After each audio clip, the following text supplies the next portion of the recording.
Hi friends, പുതിയൊരു വീഡിയോയിലേക്ക് എല്ലാവർക്കും സ്വാഗതം. അഡീനിയം ചെടികൾ പ്രൂൺ ചെയ്യുന്നത് എങ്ങനെയാണെന്നാണ് ഇന്നത്തെ വീഡിയോയിൽ കാണിക്കുന്നത്. അഡീനിയം ചെടികൾ ബുഷായിട്ട് നിൽക്കണമെങ്കിൽ പ്രൂണിങ് അത്യാവശ്യമാണ്.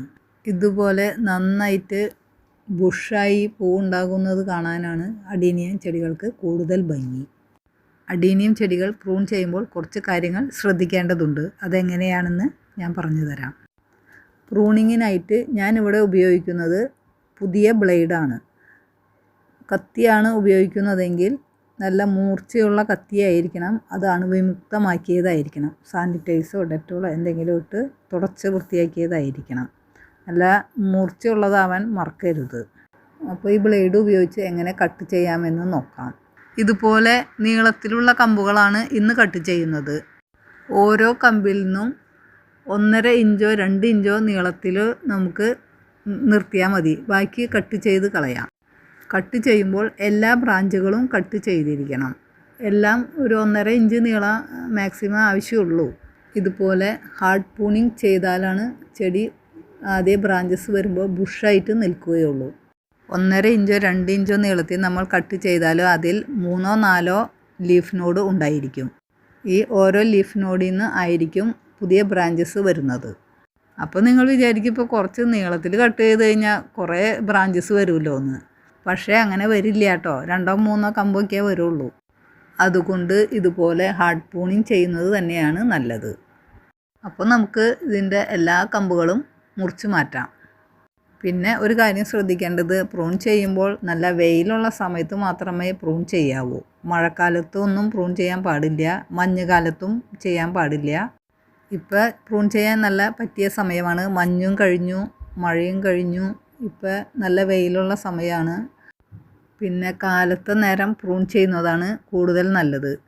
കാലത്തെ നേരം പ്രൂൺ ചെയ്ത് കഴിഞ്ഞാൽ വൈകിട്ട് വരെയുള്ള വെയിൽ കൊണ്ട് ആ മുറിച്ച ഭാഗം വേഗം ഉണങ്ങിക്കിട്ടും. ഇതുപോലെ നമുക്ക് എല്ലാ കമ്പുകളും മുറിച്ച് മാറ്റാം. മുറിച്ച എല്ലാ കമ്പുകളിൽ നിന്നും വെള്ളം വന്നിട്ടുണ്ടായിരിക്കും. അത് നമുക്കൊരു കോട്ടൺ തുണി വെച്ചോ ടിഷ്യൂ പേപ്പർ വെച്ചോ അത് തുടച്ച് മാറ്റണം. ഇതിൻ്റെ വെള്ളം തുടച്ച് മാറ്റിയില്ലെങ്കിൽ അത് അവിടെ ഇരുന്ന് ചീയാൻ സാധ്യതയുണ്ട്. ഇനി നമുക്ക് അടുത്ത സ്റ്റെപ്പിലേക്ക് കിടക്കാം. ഇനി നമുക്ക് സാഫ് ആവശ്യമുണ്ട്. സാഫ് ഒരു ഫംഗിസൈഡാണ്. എല്ലാ വളം മേടിക്കുന്ന കടകളിലും കിട്ടുന്നതാണ്. സാഫ് ഞാൻ കുറച്ച് പാത്രത്തിൽ ഇട്ടിട്ടുണ്ട്. അതിൽ കുറച്ച് വെള്ളം മിക്സ് ചെയ്ത് പേസ്റ്റ് പോലെ ആക്കി. ഈ പേസ്റ്റ് ഈ മുറിച്ച ഭാഗങ്ങളിൽ നമുക്ക് തേച്ച് കൊടുക്കാം.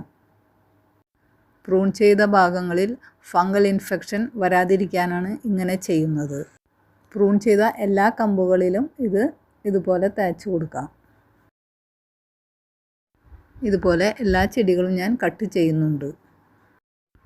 ഇനി നമുക്ക് കട്ട് ചെയ്ത ഭാഗം തുടച്ച് സാഫ് തേച്ച് കൊടുക്കാം. ഇനി നമുക്ക് അടുത്ത സ്റ്റെപ്പിലേക്ക് കിടക്കാം. പ്രൂൺ ചെയ്ത ചട്ടിയുടെ ചുവട് ഭാഗം ഇളക്കി നമുക്ക് കുറച്ച് വളം ഇട്ട് കൊടുക്കണം. ഇതിനായിട്ട് ഞാൻ ഇവിടെ എടുത്തിരിക്കുന്നത് കുറച്ച് ചാണപ്പൊടിയും എല്ലുപൊടിയുമാണ്. കമ്പോസ്റ്റ് ഉണ്ടെങ്കിൽ അതും ഇട്ട് കൊടുക്കാം. ചെടിച്ചട്ടിയുടെ സൈഡ് ഭാഗം ഒന്ന് മണ്ണ് ഇളക്കി നമുക്ക് അതിൻ്റെ ചുറ്റിലും കുറേശ്ശെ വളമിട്ട് കൊടുക്കാം.